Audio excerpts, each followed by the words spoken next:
The world's end. Movie के starting scene में हम कैरी को देख पाते हैं जो कुछ लोगों को अपने टीन एज में बिताए हुए वक्त के बारे में बताता है, जिससे हमें पता चलता है कि कैरी पहले न्यूटन हेवन नाम के एक शहर में रहा करता था। उस वक्त में एंडी, ओलिवर, पीटर और स्टीफन उसके दोस्त हुआ करते थे और ये सारे लोगों ने एक दिन मिलकर एक अजीब टास्क को पूरा करने का फैसला करते हैं, जिसे ये लोग गोल्डन माइल का नाम देते हैं। और ये सारे लोग एक साथ मिलकर शहर के सभी पब में जाकर वहाँ पर बियर पियेंगे। और उस शहर में पूरे 12 पब थे और उनमें से सबसे आखिरी का नाम द वर्ल्ड एंड था, जहाँ पर पहुँचने के बाद ही उनका ये टास्क पूरा होगा। लेकिन ये लोग आखिरी 3 पब्स में नहीं जा सके, जिसकी वजह से इनका ये टास्क आज तक अधूरा है। लेकिन गैरी को आज तक इस टास्क को पूरा करने का भूत चढ़ा हुआ था, क्योंकि वो ये सब अपने साइकोलॉजिस्ट एक थेरेपी के दौरान बता रहा था, यानी कि उसका इलाज चल रहा था। और वो आज 40 साल होने के बाद भी उसे ऐसा लगता है कि वो एक टीनेजर है, इसीलिए वो अगले दिन ही निकल पड़ता है अपने गोल्डन माइल को पूरा करने के लिए। और इसके लिए वो अपने एक एक दोस्त को मनाने के लिए जाता है और आखिर में वो अपने सारे दोस्तों को किसी न किसी तरह से मना ही लेता है। अब आखिरी में बस एंडी ही बचा था, इसीलिए गैरी अब सीधा एंडी के पास जाता है। लेकिन वो इस फालतू ट्रिप में नहीं जाना चाहता था, क्योंकि उसने एक एक्सीडेंट के दौरान ड्रिंक करना छोड़ दिया था। लेकिन गैरी एंडी को जबरदस्ती ले जाने के लिए उससे झूठ बोलता है कि तुम्हारी मॉम की डेथ हो चुकी है, जो कि पूरी तरह से झूठ होती है। पर गैरी की ये चाल काम कर जाती है और एंडी उसके साथ चलने के लिए मान जाता है। दरअसल एंडी की किसी बात से अपनी माँ के साथ झगड़े हो गए थे और उसके बाद से वो अपने माँ से कभी भी नहीं मिला और ना ही उसने कोई खबर ली। अगले सीन में हम सभी दोस्तों को होम टाउन जाने के लिए तैयार बैठे देखते हैं, जहाँ एंडी अपने पुराने कार को लेकर आया था। जाते समय वो लोग एक जगह पर कुछ समय के लिए रुकते हैं, जहाँ गैरी काफी एक्साइटमेंट के साथ वीडियो गेम खेल रहा था और सारे दोस्त ये बोल रहे थे कि ये अभी तक नहीं सुधरा। दरअसल गैरी की हरकतें टीन एजर के जैसा ही था, जहाँ पर ये लोग कुछ देर आराम करते हैं। उसके बाद गैरी सभी को बताता है कि हम यहीं से अपने गोल्डन माइल की शुरुआत करेंगे और उसके बाद वो सभी लोग एक पब में जाते हैं, जिसे वहाँ पर कोई भी पहचान नहीं रहा था। साथ ही सभी दोस्तों को वहाँ पर सब कुछ बदला बदला सा लग रहा था। हालांकि सारे लोग इन बातों पर ज्यादा ध्यान नहीं देते। तभी गैरी अपने सभी दोस्तों के लिए 5 गिलास बियर ऑर्डर करता है, लेकिन एंडी बियर नहीं पीता और वो बियर की जगह सिर्फ पानी लेता है। फिर ये लोग एक दूसरे पब में जाते हैं, जहाँ पर ओलिवर को पता चलता है कि उसकी बहन सैम भी इसी शहर में मौजूद है, इसीलिए वो पब में इनवाइट करता है। और इस दौरान हम देख पाते हैं कि सैम का नाम सुनते ही गैरी और स्टीफन काफी ज्यादा खुश होने लगते हैं, क्योंकि दोनों ही स्कूल के समय से ही सैम को पसंद करते थे और सैम को लेकर उन दोनों के बीच में अक्सर लड़ाई होते रहती थी और आज भी वो दोनों उसी को लेकर लड़ाई कर रहे थे। और ओलिवर उन दोनों को बहुत ही मुश्किल से शांत करा पाता है। उसके बाद पब में सैम आती है, जो कि सभी से काफी अच्छे से मिलती है और बात करती है और फिर वो वॉशरूम चली जाती है। उसके बाद गैरी भी उसके पीछे पीछे जाने लगता है, क्योंकि उसे ऐसा लगता है कि सैम ने उसे अपने पीछे आने के लिए कहा है, यानी कि उसे इशारा किया है। लेकिन सैम का ऐसा कोई भी मकसद नहीं था और न ही उसने गैरी को बुलाया था और इसीलिए सैम गैरी को एक जोरदार थप्पड़ जड़ देती है और गुस्से में वहाँ से चली जाती है। और उसके बाद ये सारे लोग तीसरे पब में जाते हैं, जहाँ पर गैरी अपने पुराने हरकतों की वजह से वहाँ पर बैन था, इसलिए उन लोगों को उस पब में एंट्री नहीं मिल पाती। लेकिन गैरी पब के बाहर रखी हुई कुछ बियर को देख लेता है और वो उसे पीकर उस टास्क को पूरा कर लेता है। और उसके बाद वो लोग चौथे पब में पहुंचते हैं, जहां पर ये लोग सभी अपने पुराने दिनों के बारे में बात करते हैं कि कैसे हम सभी ने मिलकर इस पब में न्यू ईयर पार्टी करी थी। तभी सैन नाम का लड़का वहां पर आकर पीटर से एक चेयर लेकर वहां से चला जाता है। उसे देखकर पीटर बताना शुरू करता है कि कैसे सैन उसे पहले बुली किया करता था और आज का दिन देखो वो तो मुझे पहचान भी नहीं रहा। और जब पीटर ये सब बात बोल रहा था, तभी गैरी कहता है कि वो सभी के लिए एक शॉट लेने जा रहा है और सभी लोग इस बात पर भड़कने लगते हैं, खास करके एंडी।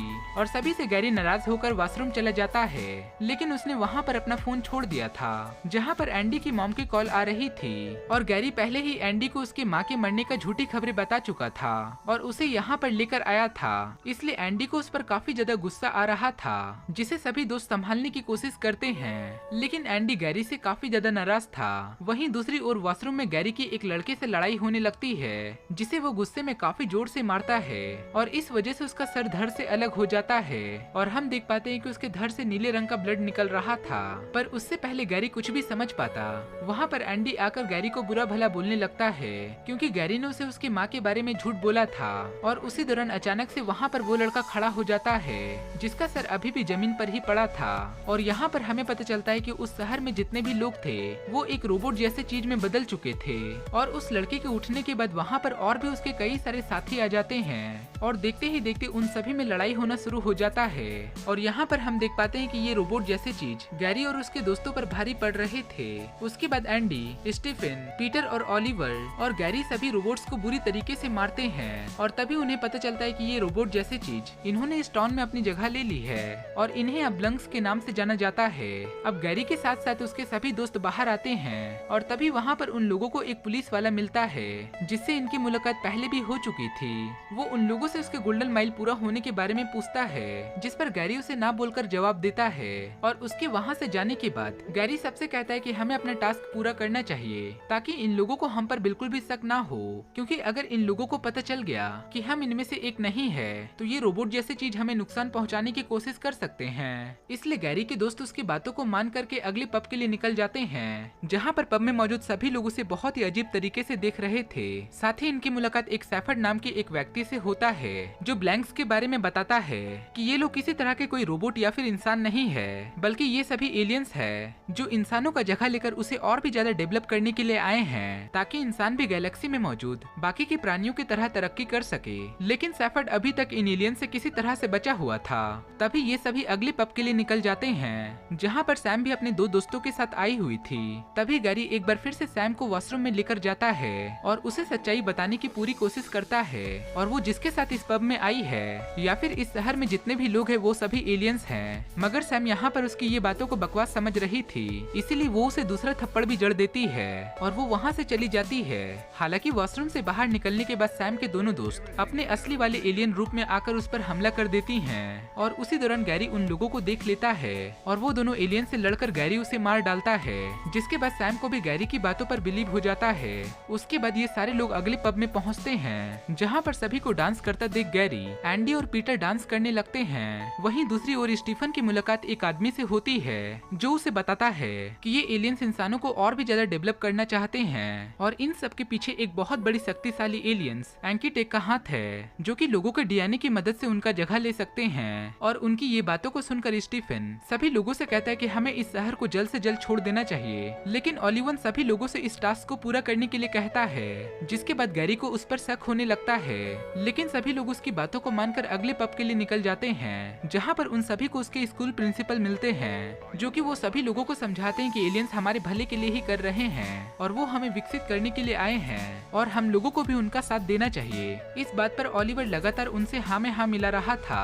और उसकी ये हरकतों की वजह से एंडी को भी उस पर शक होने लगा था। इसीलिए वो बिना कुछ सोचे समझे ओलिवर के सर को फोड़ देता है, जिससे अब ये पूरी तरह से साफ हो जाता है कि ओलिवर भी उन एलियंस में से एक था। इसीलिए वो अब गुस्से में आकर पब में मौजूद और भी एलियंस को मारने लगता है। इस दौरान प्रिंसिपल उसे एक बार फिर से समझाने की कोशिश करते हैं, लेकिन एंडी उनकी एक भी बात को नहीं सुनता और देखते ही देखते सारे एलियंस उस पर हमला कर देते हैं और वो लोग किसी तरह से उन एलियंस से बचकर भागने की कोशिश करते हैं। और हम देख पाते हैं कि इन सबको ओलिवर की वजह से एक दूसरे के एलियन होने पर शक होने लगा है, जिसकी पुष्टि करने के लिए सभी लोग एक दूसरे के शरीर पर चोट के निशानों को देखने लगते हैं। दरअसल इन एलियंस को एक ही तरह से पहचाना जा सकता है, इनके बॉडी पर कोई भी चोट या फिर खरोच का निशान नहीं होता।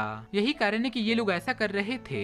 इस दौरान गैरी अपने हाथ में लगे हुए चोट के निशान को दिखाने से मना करता है और वो अपने दीवार में सर को पटक कर ये साबित करने की कोशिश करता है कि वो कोई एलियन नहीं है। उसके बाद एंडी सभी लोगों से कहता है कि हमें इस गोल्डन माइल को भूलकर इस शहर से बाहर निकलने के बारे में सोचना चाहिए। मगर यहाँ पर गैरी सबसे कहता है कि अब सिर्फ केवल 3 ही पब बचे हैं, इसीलिए उन्हें गोल्डन माइल को पूरा करने के बाद ही यहाँ से निकलना चाहिए। इस बात को सुनकर एंडी गैरी को वहीं पर मार के बेहोश कर देता है। मगर इन लोगों को अपनी गाड़ी तक पहुँचने के लिए 10वें पब से होकर गुजरना था, इसीलिए वो एलियन से छुपते छुपते वहाँ से बाहर निकलने की कोशिश करते हैं। लेकिन तभी गैरी को होश आ जाता है और वो इस टास्क को पूरा करने के लिए वहाँ पर रखी बियर को पीने की कोशिश करता है, पर एंडी उसे ऐसा करने से मना करता है और इस वजह से सभी एलियंस को वहाँ पर उन लोगों के होने का पता चल जाता है जो कि इन लोगों का पीछा करने लगते हैं। और फिर एलियंस पीटर को पकड़ लेते हैं, जिसे ना चाहते हुए भी सभी लोग उसे बचा नहीं पाते और पीटर भी अब एलियंस में शामिल हो चुका था। दूसरी ओर गैरी को गोल्डन माइल को पूरा करने का पागलपन इतना ज्यादा बढ़ चुका था कि वो सीधा 11वें क्लब के लिए भागता है, क्योंकि सारे एलियंस उनके पीछे पड़े हुए थे। इसलिए एंडी और स्टीफन गैरी के साथ जाते हैं और उस दौरान एक एलियन उनके ऊपर अटैक भी करता है, पर एंडी उसे अपनी बहादुरी दिखाते हुए उसे मार डालता है और गैरी 11वें पब के टास्क को पूरा करके आखिरी पब द वर्ल्ड एंड की तरफ तरफ आगे बढ़ने लगता है ताकि वो बियर पीकर इस गोल्डन माइल को पूरा कर सके। और जल्दी ही गैरी आखिरी पब में पहुंच जाता है, पर इस बार एंडी उसे बियर पीने से रोकने की कोशिश करता है क्योंकि एंडी अब समझ चुका था कि गैरी अपनी मानसिक स्थिति खराब होने की वजह से ऐसा कर रहा था और दोनों के बीच लड़ाई होने लगती है। लेकिन वो दोनों अचानक से नीचे की तरफ जाने लगते हैं जहाँ पर हमें एक अनजान एलियन एंकेटी नेटवर्क की आवाज सुनाई देती है जो कि इन सारी चीजों को कंट्रोल कर रहा था। और यहाँ पर नेटवर्क गैरी को बताता है कि वो इंसानों को एडवांस एंकेटी बनने में मदद करना चाहता है। वो चाहता है कि इंसान गैलेक्सी कम्युनिटी का हिस्सा बने, इससे ना तो इंसान कभी भी बूढ़ा होगा और ना ही उन्हें कोई बीमारी वगैरह होगा।